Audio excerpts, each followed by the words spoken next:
Welcome to 99 TV. నేను Brahmanaidu. రోజాకు shock, నగరకి కొత్త incharge. మాజీ మంత్రి, వైఎస్ఆర్ కాంగ్రెస్ పార్టీ సీనియర్ నాయకురాలు. ఇప్పుడు రోజా గారికి నగరి నియోజకవర్గానికి సంబంధించి టికెట్ 2029లో వైకాపా అధినేత ఇస్తారా, ఇవ్వరా, లేకపోతే ఆవిడ ప్లేస్లో మరెవరినైనా తీసుకొచ్చేటువంటి అవకాశం ఉందా?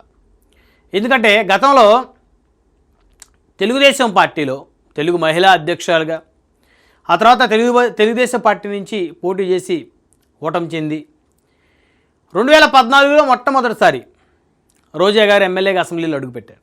తన చిరకాల స్వప్నం నెరవేర్చుకున్నారు. సినిమా ఇండస్ట్రీలో అనేక మంది పెద్ద పెద్ద హీరోలతో సినిమా తీసినటువంటి రోజా గారు మరి తనకంటూ ఒక ప్రత్యేకతను, ఒక ప్రత్యేకమైనటువంటి ఇమేజ్ని సంపాదించుకున్నారు. అయితే రాజకీయంగా ఎమ్మెల్యే అవ్వాలనేటువంటి ఒక కళ ఉండేది ఆవిడకి. 2014 వరకు కూడా కళ నెరవేరలేదు. 2009లో తెలుగుదేశం పార్టీ ఓటమి చెందిన తర్వాత రాజశేఖర్ రెడ్డి గారిని కలిసి కాంగ్రెస్ పార్టీలో వారు చేరినటువంటి పరిస్థితి.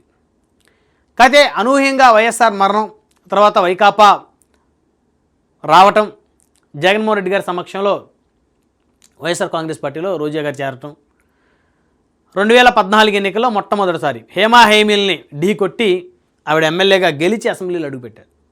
సో 14 నుంచి 19 వరకు కూడా వైఎస్ఆర్ కాంగ్రెస్ పార్టీ ప్రతిపక్షంలో ఉంది. సో అప్పుడు ఆవిడ మరి కొంత పోరాటం చేసిన పరిస్థితి కూడా ఉంది. అసెంబ్లీలో అయితే రోజా గారు అప్పుడున్నటువంటి కూటమి సంబంధించినటువంటి ఎమ్మెల్యేలకు కౌంటర్లు ఇస్తూ పెద్ద ఎత్తున మాట్లాడేవారు. సో ఆ తర్వాత 2019 ఎన్నికల్లో ఆవిడ మళ్ళీ రెండోసారి వైఎస్ఆర్ కాంగ్రెస్ పార్టీ నుంచి నగరం నుంచి ఎమ్మెల్యే గెలిచారు. ఆ తర్వాత జగన్మోహన్ రెడ్డి గారి క్యాబినెట్లో రోజా గారు మంత్రిగా ఆవిడ 2.5 సంవత్సరం బాధ్యతలు స్వీకరించారు. సో అప్పుడున్నటువంటి ఆ ఫైరు, అప్పుడున్నటువంటి రాజకీయ ఉత్సాహం ఇప్పుడు కాస్త రోజా గారిలో తగ్గాయి అనేటువంటి ఒక వాదన బలంగా వినపడుతుంది. తాను ఎమ్మెల్యే కాకముందు తెలుగుదేశం పార్టీలో తెలుగు మహిళా అధ్యక్షురాలుగా మరి సైకిల్ యాత్ర కూడా చేసిన పరిస్థితి ఉంది రోజా గారు. మరి ఎంతోమంది ఎమ్మెల్యే అభ్యర్థుల ప్రచారానికి ఆవిడ స్టార్ క్యాంపెయినర్గా కూడా వ్యవహరించారు. కాకపోతే తెలుగుదేశం పార్టీలో ఎమ్మెల్యే అవ్వాలనేటువంటి కోరిక ఆవిడకి నెరవేరలేదు. 2014లో వైకాపాతో అవకాశం వచ్చింది, ఎమ్మెల్యే అయ్యారు. 2019లో రెండోసారి ఎమ్మెల్యే అయ్యారు, మంత్రి అయ్యారు 2.5 సంవత్సరం. సో తనదైనటువంటి ముద్ర వేసుకున్నారు. కాకపోతే ప్రత్యర్థి పార్టీలను కాస్త పరుషంగా మాట్లాడతారు మంత్రి హోదాలో అనేటువంటి ఒక మైనస్ అయితే రోజా గారికి ఉంది. సో అయినప్పటికీ కూడా ఆవిడ 2 సార్లు ఎమ్మెల్యే అయ్యారు. మూడోసారి మళ్ళీ 2024లో ఓటమి చెందిన పరిస్థితి. అయితే ప్రస్తుతం నగర నియోజకవర్గానికి సంబంధించి రోజా గారిని స్థానికంగా ఉన్న వైకాపా నేతలు కొంతమంది వ్యతిరేకిస్తున్నట్లు ప్రచారం కూడా జరుగుతోంది. అందులో ప్రత్యేకించి చెప్పంటే రాయలసీమకి చెందినటువంటి పెద్దిరెడ్డి రామచంద్రారెడ్డి గారు బలమైన నేత, ఆయనతో రోజా గారికి విభేదాలు ఉన్నాయనేటువంటి ఒక ప్రచారం నడుస్తుంది.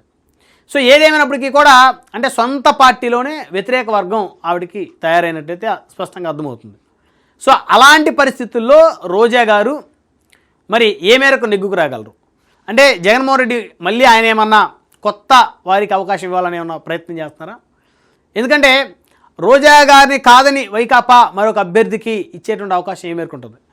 మహిళా నేతల్లో రోజా గారు కూడా కీలకమైనటువంటి వ్యక్తి, ఫైర్ బ్రాండ్గా పేరు ఉంది. కాకపోతే కాస్త కొన్ని సందర్భాల్లో టంగ్ స్లిప్ అయినటువంటి మాటలు, ఒక విడుదల రజనీ గారు, ఒక రోజా గారు, ఒక తానేటి వనిత గారు, సో ఇలా చెప్పుకుంటా పోతే వైకాపాకి చెందినటువంటి పుష్పవాణి గారు. సో ఇలాంటి నేతలందరూ కూడా, మహిళా నేతలందరూ కూడా కాస్త ఫైర్ బ్రాండ్స్గా ముద్రపడారు.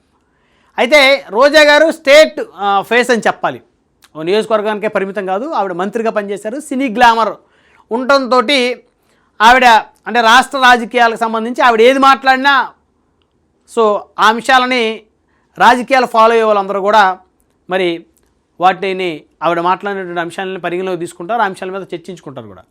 సో అలాంటి రోజా గారిని పక్కన పెడితే వైకాపాకి డ్యామేజ్ తప్ప మరి బహుశా లాభం అయితే ఉండేటువంటి పరిస్థితి కాదని అనుకోవాలి.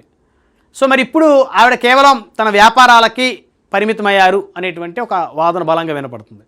సో ఏదేమైనప్పటికీ కూడా రోజా గారిని కాదని వైకాపా ఇంకొకరికి అవకాశం ఇచ్చే పరిస్థితులు అయితే మరి ఏ మేరకు ఉంటాయనేది అయితే ప్రశ్నార్థకం. మొత్తానికి నగర నియోజకవర్గంలో 10 ఏళ్ల పాటు మరి ఎమ్మెల్యేగా ఏకఛత్రాధిపత్యం వహించి మరి 2.5 సంవత్సరాలు ఆంధ్రప్రదేశ్ రాష్ట్రానికి మంత్రిగా వ్యవహరించినటువంటి రోజా గారికి నగరి టిక్కెట్టు వచ్చే ఎన్నికల్లో వైకాపా అధినేత ఇస్తారా ఇవ్వరా అనేది మరి రానున్న రోజుల్లో మరి ఏం జరుగుతుందో చూడాల్సినటువంటి అంశం.